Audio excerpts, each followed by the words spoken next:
Now, Russia's lower house of parliament has voted in favor of allowing its military to recruit criminals or suspected criminals to fight in Ukraine, with the promise of exempting them from their criminal liabilities later.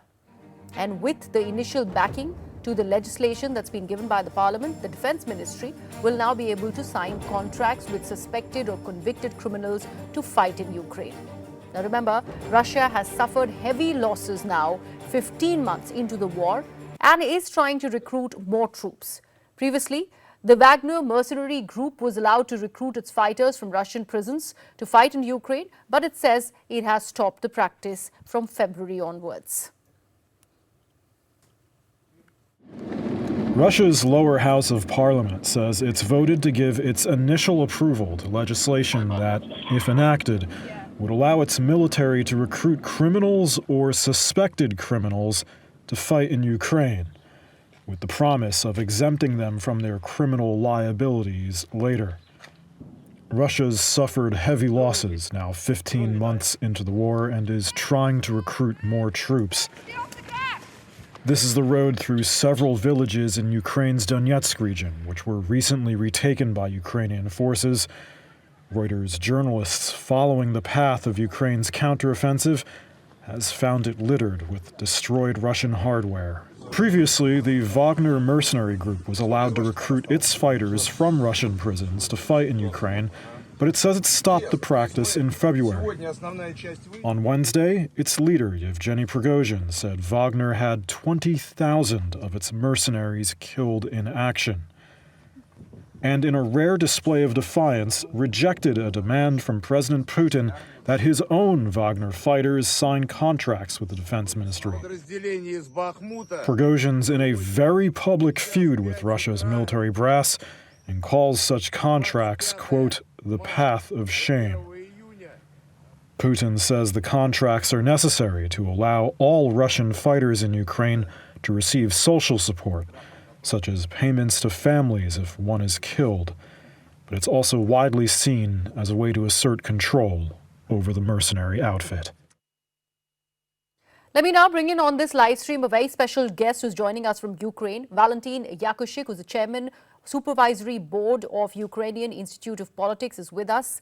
Valentin, let me actually bring in this one aspect that had been brought to light to the world, that it was the Russian military members who were refusing to actually fight in the war against Ukraine. And that's why that's sort of a hard-pressed situation for Russia. And now we are learning that they are ready to even recruit criminals in the army. Well, let me answer on two levels. First level is, I will say, so what? If it is like that, war turns many soldiers, officers, administrators, mass media persons into criminals when they support unfair and promote awful war actions.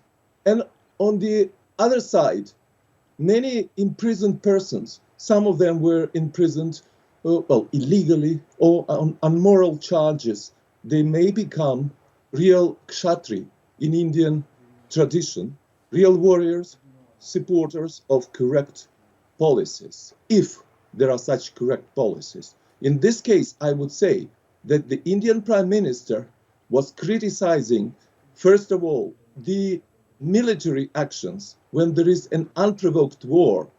Then it's the problem when even kshatri may become rakshasa. In this case, I would say that there is a logic of war in the country when there is not enough stuff, when not enough moral will to fight. Then they find somebody who will look for better solutions for themselves. And it's not only in Russia. In Ukraine, there was also a period when from the prisons were released people who were ready to fight for the independence of their country. The problem is not those who are involved in fighting, but for four reasons, for what purposes.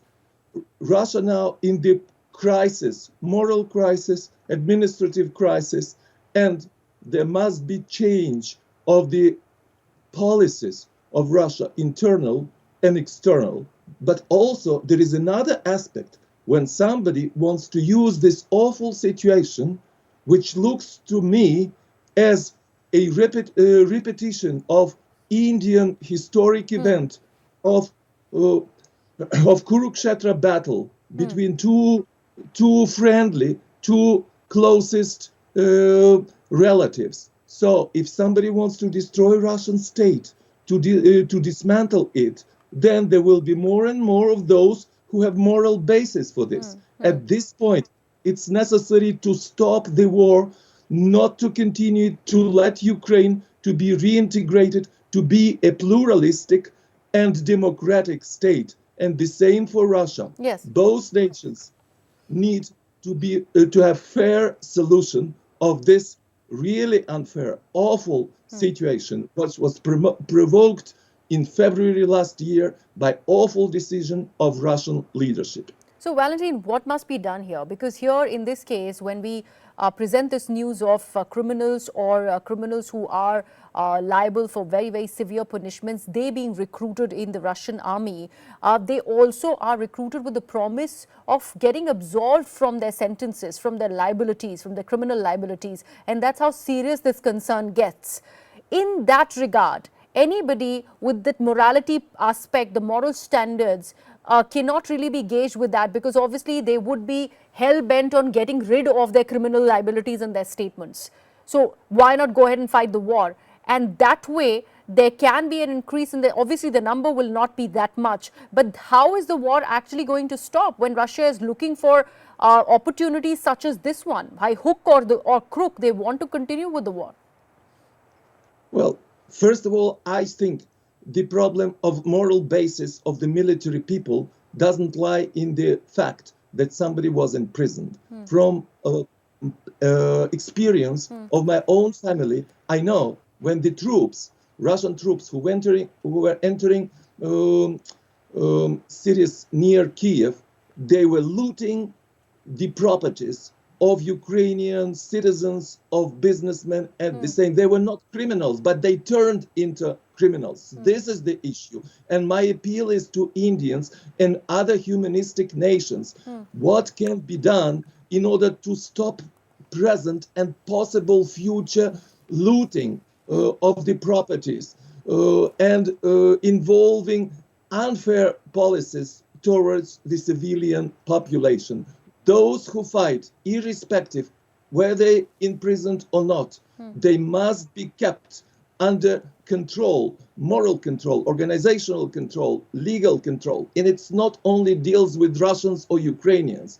We can remember what was happening in Iraq or in Afghanistan. Those who committed crimes, they have to be taken into responsibility. It also is my appeal to Indians. So Valentin, you're essentially saying that the war offers a level playing field to all the people who are fighting the war when it is about the soldiers, or even in this case, the criminals who will not be fighting as soldiers from the Russian army side, making them into criminals, considering this is a war on the innocent that Russia has sort of launched, because obviously it is being alienated by the West. Ukraine has been garnering support from the likes of the world powers like the United States of America. It's only possibly China that is supporting Russia in its endeavors to go ahead and continue this war against Ukraine. Well, if you interpret that Russia is supporting the war of Russia, that China is supporting the war of Russia in Ukraine, it's not correct.